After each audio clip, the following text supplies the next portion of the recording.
نام شریف ایران، من شهریار افشار هستم، میزبان شما در برنامه Politics 365.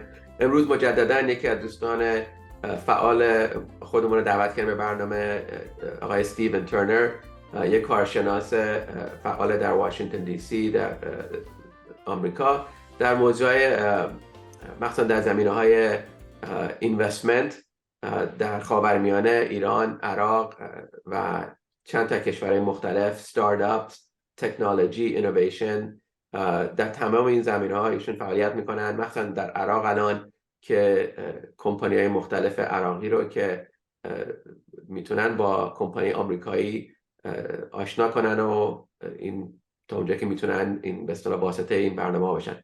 اما تازگی‌ها یه معامله نفت که در عراق داره اجرا میشه تحت نظر ایشونه، واسه اینکه این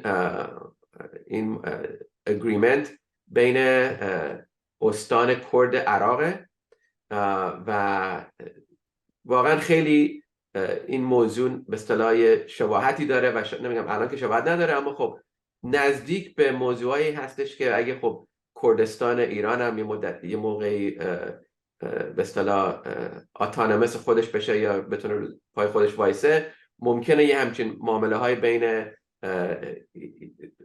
اون استان کرد ایران هم اجرا بشه. اما فعلا ما فقط شاهد این معامله ها هستیم بین این استان سمی اتونومس، یعنی نیمچه مستقل عراق، و خب البته کاملا تاریخ و اقتصاد و فرهنگ عراق با ایران یک دنیا فرق داره، اما خب واقعا این موضوع قابل توجه ما هست واسه اینکه مهمه که عاقبت این معامله چی میشه.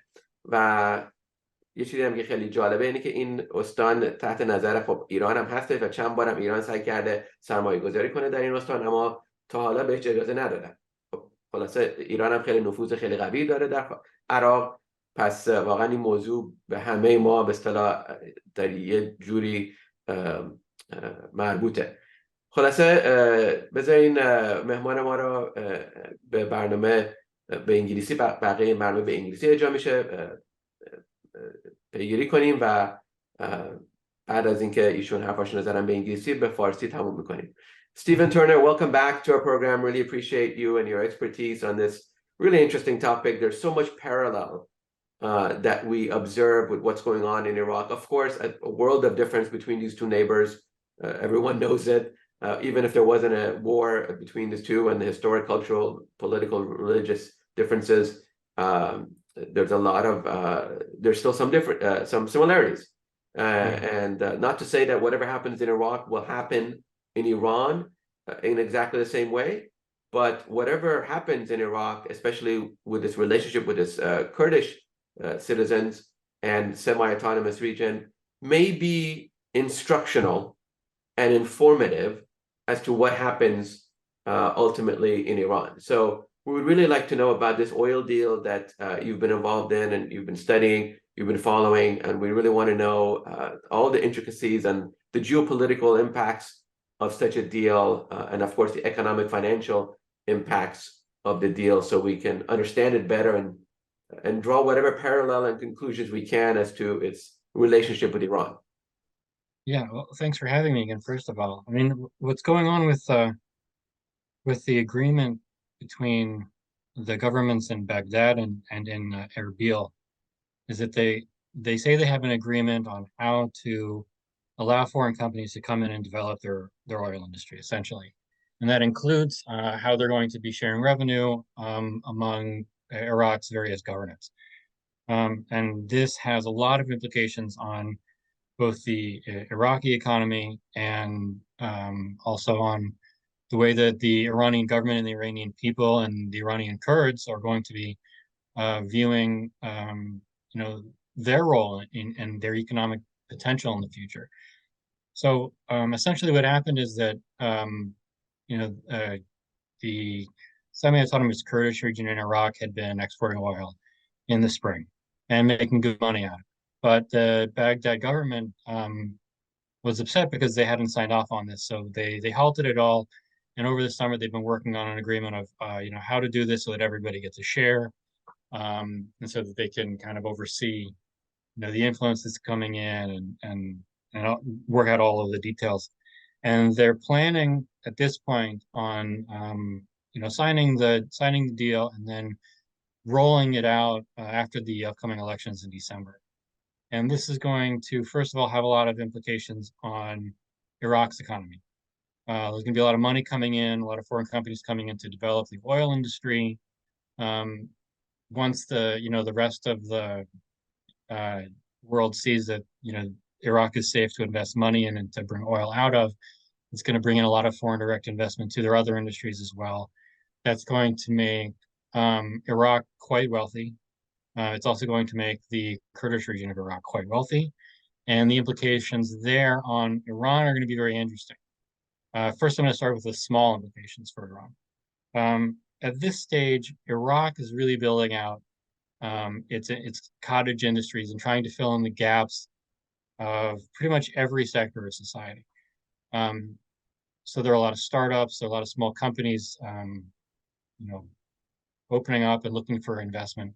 And they haven't been able to get a lot of foreign investment yet because the world still perceives Iraq as, quite risky. And in many ways it is. But one player that's been trying to put a lot of money into these companies is Iran.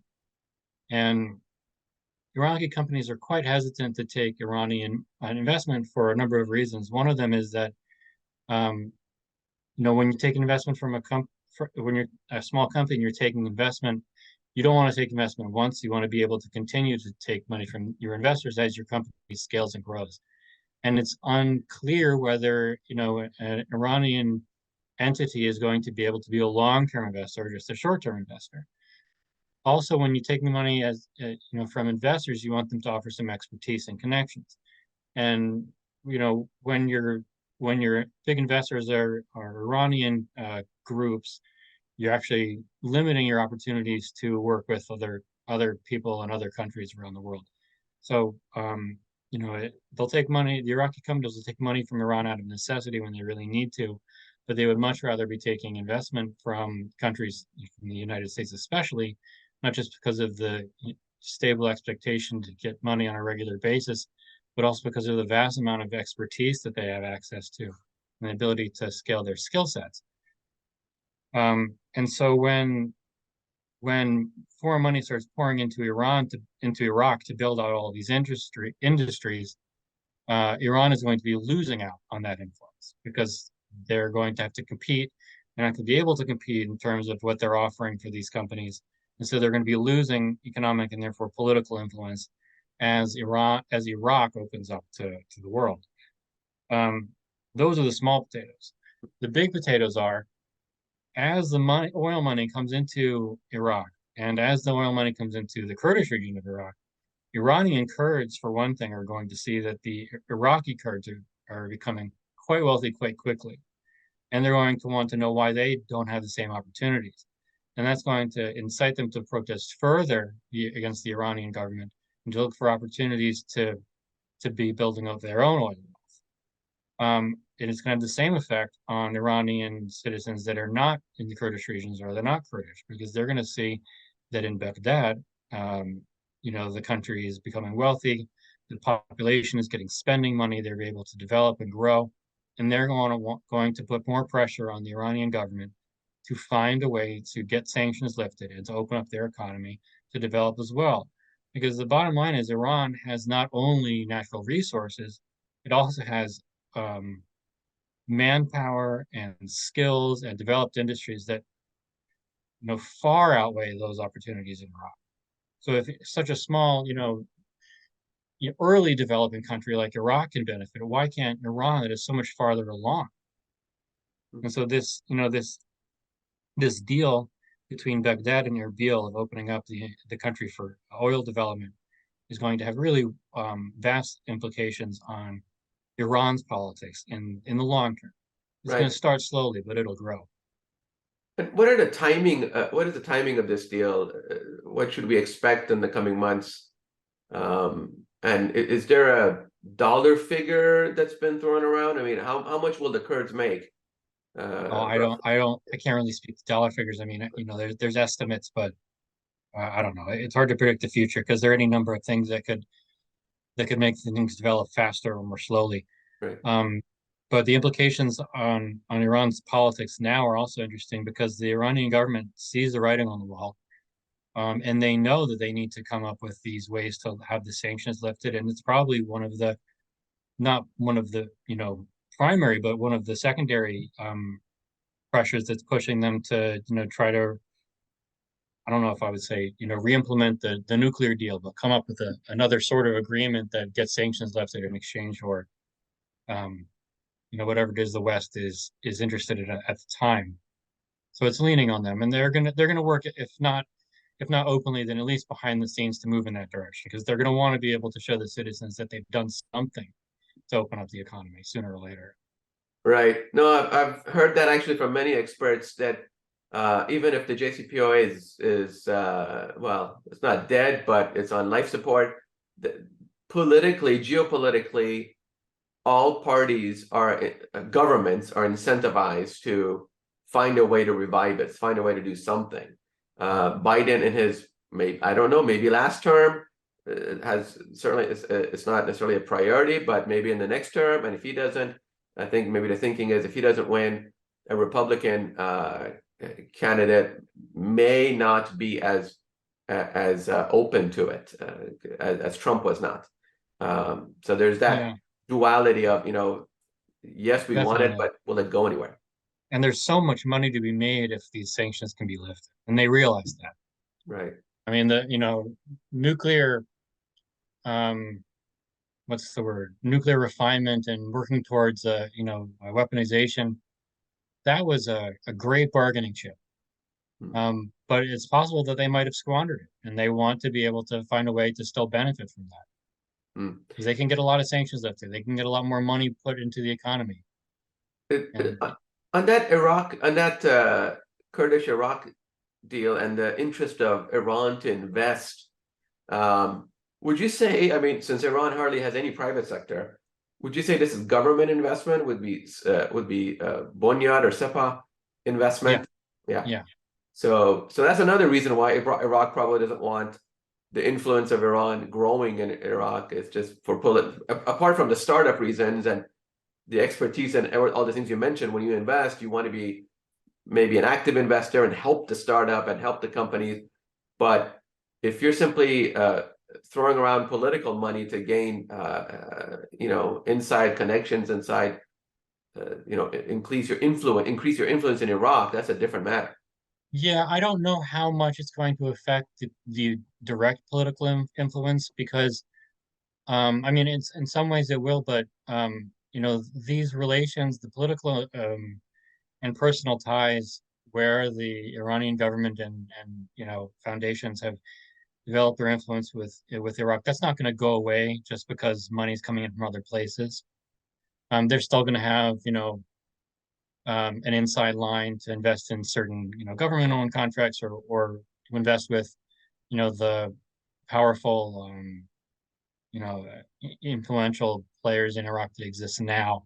But they're going to have less influence with the people that are coming into the new money and the newer industries. And so they'll still have, quite a hold on Iraqi influence for a while.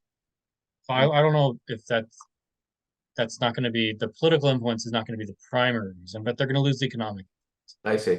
And looking at Iraq, and again, I'm not saying what happens in Iraq is going to happen in Iran, but what type of American companies are active or interested? And if so, how do they execute on their plans? Do they open up offices in Iraq? Do they use a European intermediary? Do they partner with an Iraqi partner? How do they do it? Um, generally they open up their offices. They work with partners when they need to. They prefer to do this kind of stuff in-house if possible. So they build out offices and then they staff them with high value positions that are both from the United States and from Iraq. Um, those smaller groups might have Iraqi partners to help them gain a foothold, but big companies will need to do that. Um, and the same kind of thing can happen in Iran. I mean, another issue is that it depends on the laws of the country. And in Iraq, they tend to try to keep most control as under the hands of Iraqi ownership. And when they can do that, they do. But obviously, if a deal is big enough, they'll either look the other way or they'll find ways around it. And that would be the case in Iran as well. If we ever get to that point, which hopefully we will. But especially in the Kurdish region of Iraq, they already have quite a U.S. presence, so they're not going to have much trouble getting that started. Which is why the Kurdish region is going to bring in the money the fastest, because they've already started. They already have the infrastructure from when they were doing this in the spring. They have very close ties to the U.S. government and the various U.S. industries, so they're ready to go, and that's going to move very quickly. And they'll make money faster than the federal government in Baghdad will, and everyone will notice that, particularly the Kurds in Iran will notice that, And they'll want to do it too. Of course, would this be? I mean, primarily oil and gas sector American companies, or are there other industries active in Kurdistan? There will be more industries active in Kurdistan. And I mean, the oil and gas are going to start off because those are the biggest companies that already have a foothold, but they need to send in other industries to support that. There's machinery companies that supply the machines that are used. There are a lot of actually Iraqi startups I've been speaking with. They'll already supply this machinery, and they'll be able to get in a lot of U.S. investment for scaling their businesses. And that's how the Iraqi entrepreneurial ecosystems are going to expand rapidly, because Iraq has a lot of startups and a lot of small companies that have been building up to fill very specific needs in Iraq for the past several years, and they're just waiting for the money to be able to scale, and they're going to get that quite soon. Do you think, again, given Iran's proximity to Iraq and its influence and its Kurdish, cross-border population, are American companies active in Iraq going to have a tough time complying with U.S. sanctions based on not knowing always where the origin of goods and services are coming from in Iraq? It could be some Iranian money or service providers.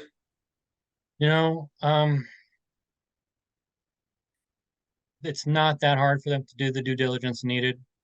If there ever is an issue and there's somebody who they don't want to be on the ownership list of a company, they'll probably end up buying them out just to get them off of that list.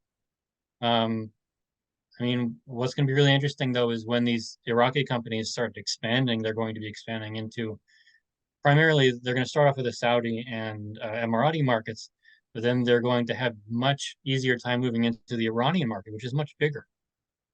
So they're going to be competing with Iranian businesses for market share, and that's really going to get the Iranians wanting to, get the tools necessary to compete with the Iraqis in their own country. That's an interesting scenario.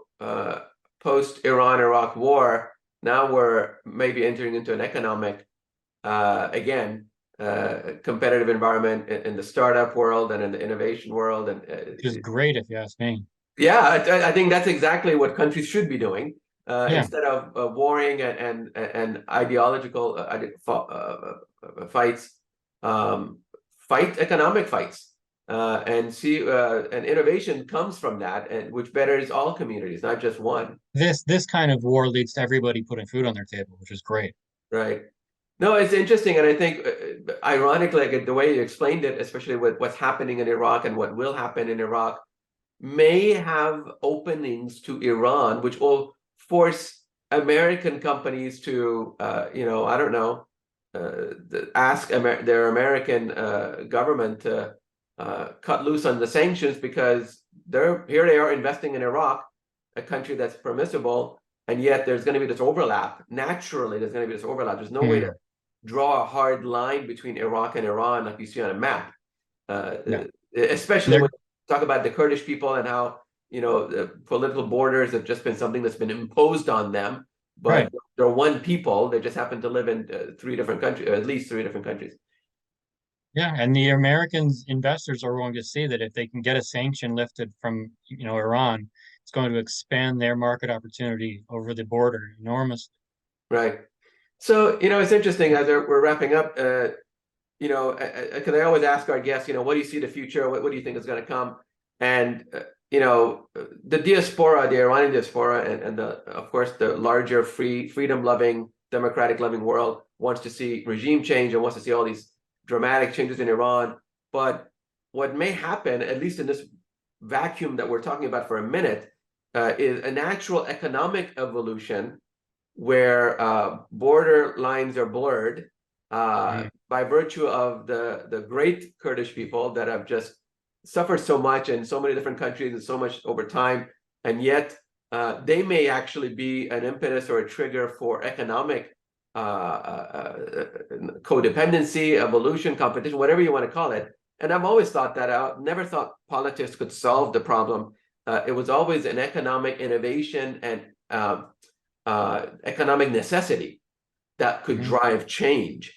It may not be the change that everyone wants to see, but it's change that, like you say, it's constructive, it's creates jobs, puts food on the table, and it allows people that were formerly political enemies to be economic and innovation collaborators, which is, I think, where you want the world to go on so many different levels. So this is great. Stephen Terner, thank you so much.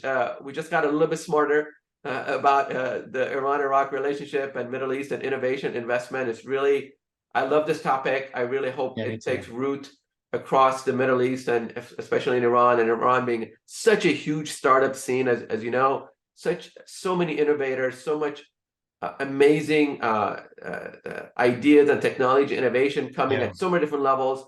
I just hope, especially the entrepreneurs, I really have no patience or sympathy for the big companies, but the small entrepreneurs that drive economies and countries, if they could be unleashed to really reach their full potential without political constraints, without sanctions, without all these things, small entrepreneurs, they can drive the economy, they can save Iran, and they can really make Iran a bastion of innovation and a superpower in the right way, not in the political way. And they're aware of this, and they're working. Fantastic. Thank you so much, Stephen Terner. I hope you come back soon. Yeah, thanks again.